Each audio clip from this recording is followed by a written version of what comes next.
Good morning, students. Welcome to the online classes of Experience Coaching Hub, and I am your science and mathematics teacher Utkarsh Goswami. This is our fourth session of chapter 1 Science of class 10th. हमने जो शुरू के 3 sessions थे उसमें हमने chemical reactions and equations का basic किया था। सबसे पहले हमने समझा था कि केमिकल रिएक्शंस होती क्या हैं, केमिकल इक्वेशंस क्या होती हैं। फिर सेकंड सेशन में हमने इक्वेशंस को बैलेंस करना सीखा था कि इक्वेशंस को कैसे बैलेंस किया जाता है, केमिकल इक्वेशंस को। और उसके बाद हमने थर्ड सेशन में टाइप्स ऑफ केमिकल रिएक्शंस पढ़ा था कि केमिकल रिएक्शंस कितने टाइप की होती हैं। ओके, तो आज ये हमारा फोर्थ सेशन है और इसमें हम क्या स्टडी करने वाले हैं, ऑक्सीडेशन एंड रिडक्शन, यानी कि ऑक्सीकरण और अपचयन को स्टडी करेंगे और ये हमारा लास्ट टॉपिक होगा। ठीक है, पिछले सेशन का थोड़ा सा क्विक रिवीजन कर लेते हैं। पिछले सेशन में हमने टाइप्स ऑफ रिएक्शंस देखे थे। कॉम्बिनेशन रिएक्शन देखा था जिसमें दो सब्सटेंसेस मिलके एक न्यू सब्सटेंस को फॉर्म करते हैं। फिर हमने कुछ ये भी समझा था कि जो एक्सटर्नल टैंक होता है स्पेशल का, उसमें क्या होता है और उसका क्या वर्क होता है।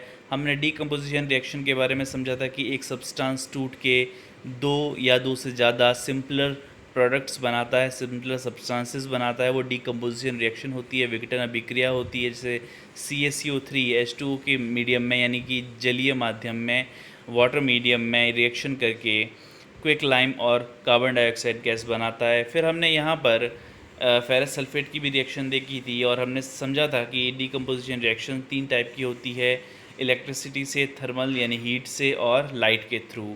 फिर एक्टिविटी के बारे में मैंने आपको समझाया था। डिस्प्लेसमेंट रिएक्शन मैंने आपको बताई थी कि कैसे एक हाईली रिएक्टिव लेस रिएक्टिव को डिस्प्लेस करके एक नया प्रोडक्ट फॉर्म करता है।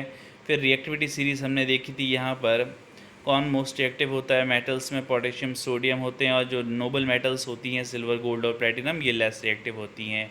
डबल डिस्प्लेसमेंट में हमने समझा था कि यहाँ पर आयंस का डिस्प्लेसमेंट होता है, जैसे KBr और AgNO3 की रिएक्शन में KNO3 और AgBr का निर्माण होता है। और ऐसे ही हमने सोडियम सल्फेट और बेरियम क्लोराइड की रिएक्शन देखी जिसमें बेरियम सल्फेट और सोडियम क्लोराइड बन रहे थे, और यहाँ पर बेरियम सल्फेट का अवक्षेप यानी कि प्रेसिपिटेट बनता था जो कि वाइट कलर का होता था। तो यहाँ पर इस रिएक्शन को, डबल डिस्प्लेसमेंट रिएक्शन को, हमने समझा था कि यहाँ पर प्रेसिपिटेट बनता है, इसलिए इस रिएक्शन को प्रेसिपिटेशन भी कहते हैं। एक्सोथर्मिक रिएक्शन और एंडोथर्मिक हमने लास्ट देखी थी और मैंने आपको होमवर्क भी दिया था कि इनके आपको डिफरेंस लिख के लाने हैं। ओके, तो एक्सोथर्मिक क्या होता है, एंडोथर्मिक क्या होता है। एक्सोथर्मिक में हीट रिलीज होती है, एंडोथर्मिक में हीट एब्जॉर्ब होती है। एक्सोथर्मिक में रिएक्शन में सराउंडिंग से टेम्परेचर ज़्यादा होता है, एंडोथर्मिक रिएक्शन में सराउंडिंग से टेम्परेचर कम होता है। ओके, फिर हमने उसके कुछ एग्जांपल्स भी देख लिए, जैसे कैल्शियम ऑक्साइड की रिएक्शन वाटर के साथ, तो कैल्शियम हाइड्रोक्साइड का बनना ये एक एक्सोथर्मिक प्रोसेस है।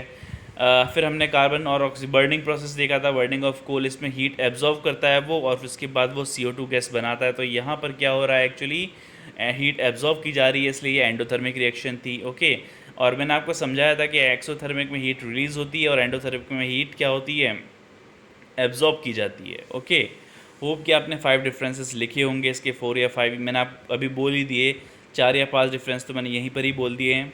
तो आई होप आपको भी डिफरेंस मिल गए होंगे और आपने लिखे भी होंगे। तो यहाँ पर एक्चुअली हमने इसका पूरा थोड़ा सा क्विक रिवीजन कर लिया। अब हम अपने टॉपिक में आ जाते हैं, ऑक्सीडेशन एंड रिडक्शन। तो गाइस, आज हमें पढ़ना है ऑक्सीडेशन एंड रिडक्शन, यानी हिंदी में कहेंगे ऑक्सीकरण और अपचयन। देखिए, ऑक्सीकरण और अपचयन को पढ़ने से पहले कुछ इक्वेशंस को ध्यान से देखिए। यहाँ पर जैसे कॉपर की ऑक्सीजन के साथ रिएक्शन हो रही है और यहाँ पर क्या बन रहा है, आपको CuO बन रहा है। ओके, यहाँ पर क्या बन रहा है, कॉपर ऑक्साइड यहाँ पर बन रहा है, CuO बन रहा है, कॉपर ऑक्सीजन से रिएक्शन करके क्यूप्रिक ऑक्साइड या कॉपर ऑक्साइड यहाँ पर बना रहा है।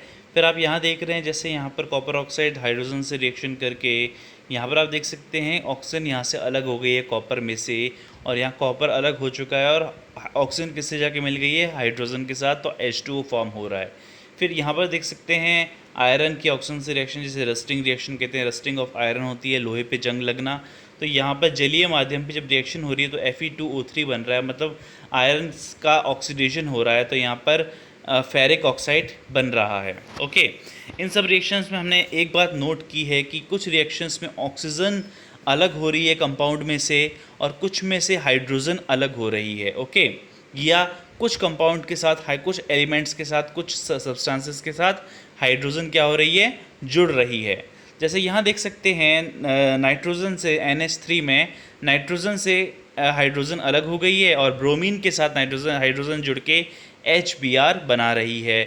उसी तरह फेरिक ऑक्साइड की कार्बन मोनोऑक्साइड से रिएक्शन देखिए, यहाँ पर ऑक्सीजन अलग हो चुकी है Fe से और Fe बिल्कुल अलग हो चुका है ऑक्सीजन से, और ऑक्सीजन किससे मिल चुकी है, कार्बन मोनोऑक्साइड से मिल गई और उसको किस में कन्वर्ट कर दिया, कार्बन डाइऑक्साइड CO2 में कन्वर्ट कर दिया है। ठीक है, तो देखिए ये रिएक्शंस क्या होती हैं। इन रिएक्शंस में होता क्या है कि जैसे देखो एक रिएक्शन अपन ने यहीं से ही अपन ने एक रिएक्शन ले ली, जैसे CuO की H2 के साथ रिएक्शन थी, तो हम यहाँ देख सकते हैं CO में से ऑक्सीजन क्या हुई है, CO में से ऑक्सीजन अलग हुई है। तो CO का क्या हो चुका है, यहाँ पर देखिए ऑक्सीजन अलग हो गई है और यहाँ देख सकते हैं ऑक्सीजन अलग हो गई, किससे मिल गई है, हाइड्रोजन से मिल गई है। तो हम सबसे पहले हाइड्रोजन की बात करते हैं, H2 की बात करते हैं जो कि वाटर बन चुका है, और यहाँ पर हम देख सकते हैं ऑक्सीजन किससे मिल चुकी है, हाइड्रोजन से मिल चुकी है। तो हाइड्रोजन का यहाँ पर क्या हुआ है, ऑक्सीडेशन हुआ है, यानी हाइड्रोजन ऑक्सीडाइज्ड हो चुका है क्योंकि उससे ऑक्सीडेशन जुड़ी है।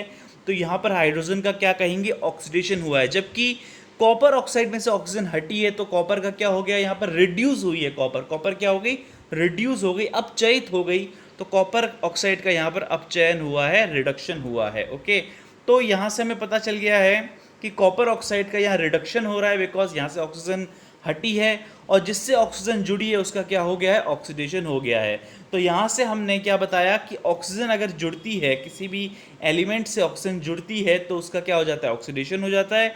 और जिस एलिमेंट से ऑक्सीजन हटी है, जिस कंपाउंड से ऑक्सीजन हटी है, वो उस कंपाउंड का क्या कहते हैं अपन, कि वो रिड्यूस हो चुका है, उसका रिडक्शन हो चुका है।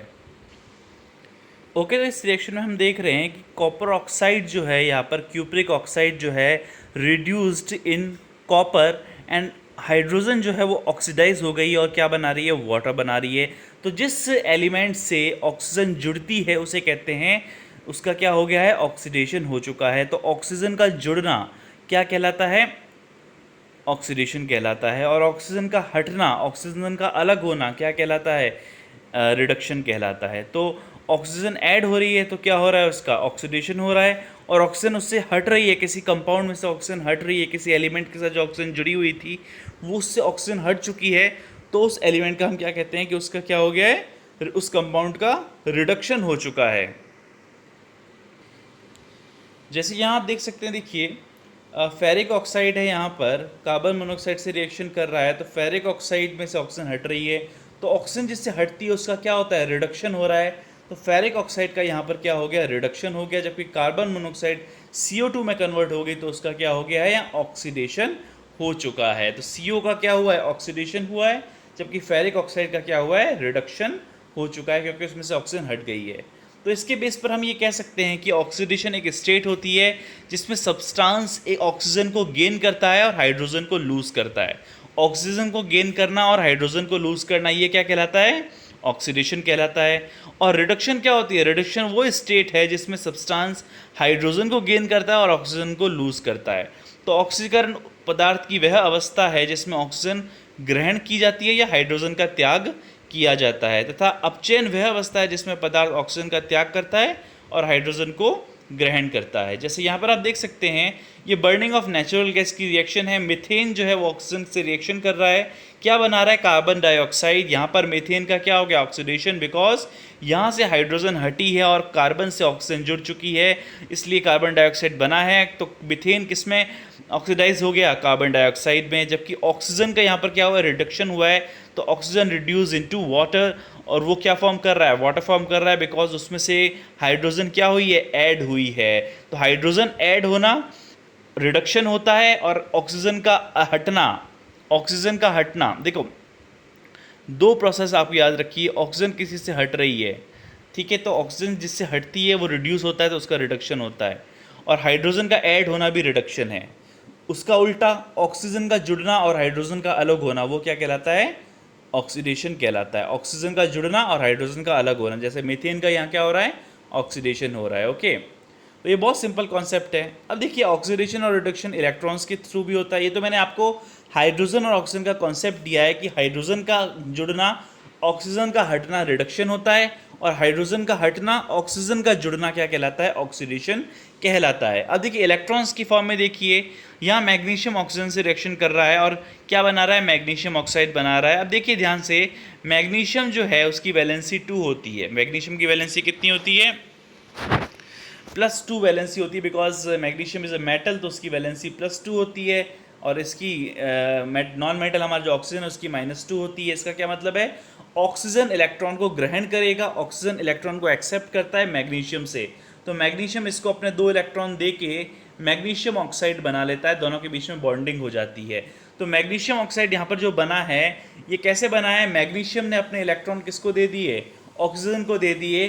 तो ध्यान रखिएगा मैग्नीशियम का ऑक्सीडेशन हो गया, इलेक्ट्रॉन का त्याग करना, ठीक है, इलेक्ट्रॉन को डोनेट करना, इलेक्ट्रॉन को लूज करना, इलेक्ट्रॉन को लूज करना क्या कहलाता है, ऑक्सीडेशन कहलाता है। मैग्नीशियम ने अपने इलेक्ट्रॉन को लूज किया तो उसका क्या हो गया, ऑक्सीडेशन हो गया। जबकि ऑक्सीजन ने मैग्नीशियम से अपने इलेक्ट्रॉन ले लिए, मैग्नीशियम ने इलेक्ट्रॉन किसको दे दिए, ऑक्सीजन को दे दिए।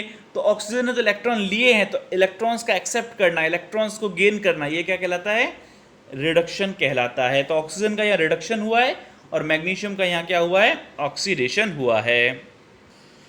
तो क्या बात समझ में आई हमें कि loss of electrons is oxidation and gain of electrons is reduction.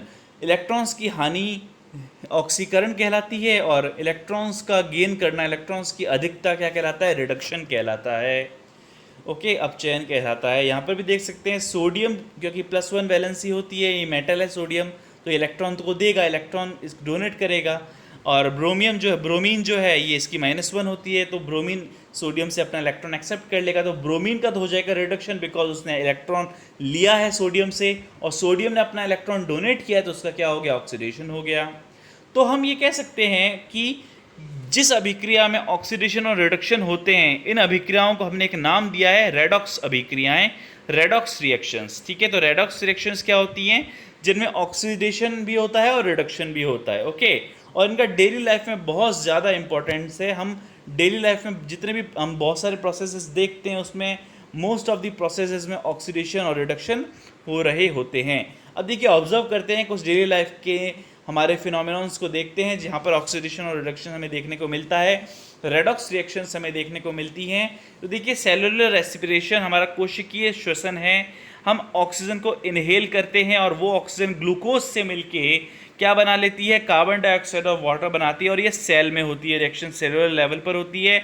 Cell में प्रेजेंट हमारा जो ग्लूकोज होता है, जो शुगर होती है, वो ऑक्सीजन से मिलती है और एटीपी की फॉर्म में एनर्जी को रिलीज करती है, जो हमारी बॉडी यूज़ करती है, और क्या बनाती है, कार्बन डाइऑक्साइड और वाटर बना रही है। अब देखिए ध्यान से, ग्लूकोज जो है वो कार्बन डाइऑक्साइड में बन रहा है, तो ग्लूकोज का क्या हो गया, ऑक्सीडेशन हो गया। जबकि ऑक्सीजन यहाँ वाटर में कन्वर्ट हुआ है, तो ऑक्सीजन का क्या हो गया, यहाँ रिडक्शन हुआ है, बिकॉज ऑक्सीजन से हाइड्रोजन जुड़ी है, तो हाइड्रोजन का जुड़ना रिडक्शन होता है, जबकि ऑक्सीजन का जुड़ना क्या कहलाता है, या हाइड्रोजन का त्याग करना ऑक्सीडेशन कहलाता है। तो ग्लूकोज ने अपने हाइड्रोजन को त्याग दिया, किसको दे दिए, ऑक्सीजन को दे दिए, और क्या बना लिया, ऑक्सीजन ने वाटर बना लिया, तो ऑक्सीजन हो गया रिड्यूस, जबकि ग्लूकोज हो गया oxidise in the form of carbon dioxide, और एनर्जी रिलीज हो गई। तो ये सेलुलर रेस्पिरेशन, ये हम तो चल करते ही रहते हैं, जब भी ऑक्सीजन इनहेल करते हैं ये प्रोसेस हमारी बॉडी में चलता रहता है और इसी से हम जिंदा रहते हैं।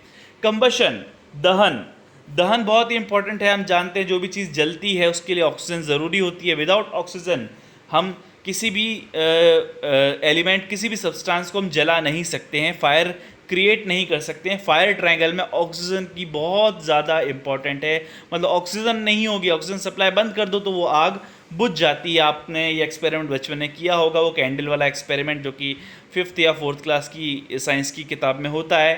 तो कार्बन, जैसे यहाँ पर एक दहन की रिएक्शन है कि कार्बन ऑक्सीजन से रिएक्शन करके CO2 बना रहा है। इसका क्या मतलब है कि यहाँ पर कार्बन का क्या हो रहा है, ऑक्सीडेशन हो रहा है, और ये रिएक्शन कैसी है, कंबशन रिएक्शन है। इसमें आपको हीट देखने को मिलती है। फोटोसिंथेसिस, प्रकाश संश्लेषण, बहुत ही इम्पॉर्टेंट हमारे ज़िंदगी के लिए, सबसे अहम, ऑक्सीजन बनाने के लिए। पेड़ जो होते हैं वो ऑक्सीजन का स्रोत हैं, ठीक है, चलते फिरते ऑक्सीजन, चलते फिरते तो मैं नहीं कहूँगा, ज़िंदा एक तरह से ऑक्सीजन के सोर्स हैं वो। तो ज़्यादा से ज़्यादा पेड़ भी लगाने चाहिए, ये एक मैसेज यहाँ से जा रहा है कि पेड़ लगाना बहुत ज़्यादा इम्पोर्टेंट है। और आज के टाइम में तो हमने ऑक्सीजन की इम्पोर्टेंट समझ ही ली है। तो अब देख सकते हैं फोटोसिंथेसिस क्या होता है। कार्बन डाइऑक्साइड जब वाटर से रिएक्शन करता है in the presence of sunlight, और ये रिएक्शन क्लोरोफिल पिगमेंट में होती है, क्लोरोफिल ही ये रिएक्शन को करता है। ओके, तो यहाँ पर शुगर बनती है, यानी ग्लूकोज बन रहा है यहाँ पर, और ऑक्सीजन रिलीज़ हो रही है। तो ऑक्सीजन तो रिलीज़ हो जाती है और वो हम ले लेते हैं, और कार्बन डाइऑक्साइड हम दे देते हैं। तो कार्बन डाइऑक्साइड प्लांट्स ले लेते हैं और in the presence of water, in the presence of sunlight, और क्या बनाते हैं, शुगर बनाते हैं। तो यहाँ देख सकते हैं उल्टा प्रोसेस हो रहा है, कार्बन डाइऑक्साइड और H2O। H2O का यहाँ पर क्या हो रहा है, हाइड्रोजन, H2O ने अपने हाइड्रोजन को त्याग दिया है, तो H2O का क्या हुआ है, हाइड्रोजन का त्यागना क्या कहलाता है, ऑक्सीडेशन। तो वो H2O वाटर का ऑक्सीडेशन हो गया है, जबकि कार्बन डाइऑक्साइड का क्या हो गया है, रिडक्शन हो गया है इन the form of glucose. Okay, तो प्लांट्स में जो हमारी जो सेलुलर रेस्पिरेशन थी उससे एकदम अपोजिट यहाँ पर रिएक्शन होती है। फिर लास्ट प्रोसेस हम देखते हैं कोरोजन, संक्षारण। ये आपने देखा होगा, जंग लगी हुई, देखिए लोहे पे जंग लगना। जब आप देखते हो कि जब भी लोहा जो होता है ऑक्सीजन से रिएक्शन करता है in the presence of water, तो क्या बनाता है, Fe2O3 H2O, ये क्या कहलाता है, रस्ट कहलाती है। तो किसी भी धातु पर अगर वो धातु कुछ किसी ऑक्सीजन से, एयर में प्रेजेंट ऑक्सीजन से, या किसी भी गैस से या सल्फर से, या कोई भी अपन कह सकते हैं कि एक स्टेबल फॉर्म में वो मेटल आ जाता है, अपनी रिएक्शन करके स्टेबल फॉर्म में आ जाता है, और वो हाइड्रोक्साइड बना लेता है, ऑक्साइड बना लेता है, कार्बोनेट बना लेता है। तो इस प्रोसेस को, इस ट्रांसफॉर्मेशन को हम कोरोजन कहते हैं, संक्षारण कहते हैं। जैसे यहाँ पर आप देख सकते हैं आयरन ने ऑक्सीजन से रिएक्शन करके अपना ऑक्साइड बना लिया है, यहाँ ऑक्सीडेशन हो गया है और ये रस्ट बन गई है परमानेंटली, और ये इरिवर्सिबल रिएक्शन होती है, आपको पता है। तो यहाँ से आप देख सकते हैं रस्टिंग, यानी कि कोरोजन ऑफ आयरन जिसे कहा जाता है, रस्टिंग ऑफ आयरन। तो कोरोजन में होता क्या है, ट्रांसफॉर्मेशन हो जाता है एक प्योर मेटल का स्टेबल फॉर्म्स में, ऑक्साइड में, हाइड्रोक्साइड्स में और कार्बोनेट में, जिससे उसके ऊपर एक लेयर बन जाती है। Most of the noble metals जो होती हैं, सिल्वर हो गई, गोल्ड हो गई, प्लेटिनम हो गई, इनका कोरोजन 99.99% तक नहीं होता है, मतलब कि चांसेस नहीं है इनके कोरोजन होने के लिए, क्योंकि ये बहुत ही कम रिएक्शन करती हैं, लेस रिएक्टिव होती हैं। ओके, तो हमारा टॉपिक आज यहीं ख़त्म होता है। आज लास्ट हमने ऑक्सीडेशन और रिडक्शन किया, और उसके हमने डेली लाइफ में क्या यूज़ थे, डेली लाइफ में ऑक्सीडेशन रिडक्शन हमें कहाँ कहाँ देखने को मिलता है, हमने यहाँ पर पूरा समझ लिया है अच्छी तरह से। अगर आपको कोई डाउट है इस सेशन में तो मुझे ज़रूर बताइएगा। और नेक्स्ट सेशन जो है, जिसमें हम NCERT के जो क्वेश्चंस करेंगे, वो इसी सेशन के तुरंत बाद होने वाला है। और जो मेरे स्टूडेंट्स अभी जुड़े हुए हैं यूट्यूब में, जो यूट्यूब में इसको देख रहे हैं, तो उनको वो सेशन 2 या 3 दिन बाद यूट्यूब में देखने को मिलेगा। ओके, तो thanks for watching and have a nice day. अगर आपको कोई डाउट है इस सेशन पे तो ज़रूर मुझे कमेंट सेक्शन पे बताइए, और जो स्टूडेंट्स लाइव सेशन को अटेंड कर रहे हैं वो मुझे इस सेशन के बाद प्रॉब्लम्स पूछ सकते हैं। Thanks for watching, have a nice day. Chapter 1 आज हमारा कंप्लीट हो चुका है। जितने भी टॉपिक्स हैं, जितने भी सेशंस हैं, वो मैंने अपलोड कर दिए हैं यूट्यूब में इस चैप्टर के, और आप जाके देख सकते हैं। और दूसरों को भी शेयर कीजिए, और जो भी हमारे नए व्यूअर्स हैं वो इस चैनल को सब्सक्राइब ज़रूर कर लें। Thanks for watching and have a nice day again.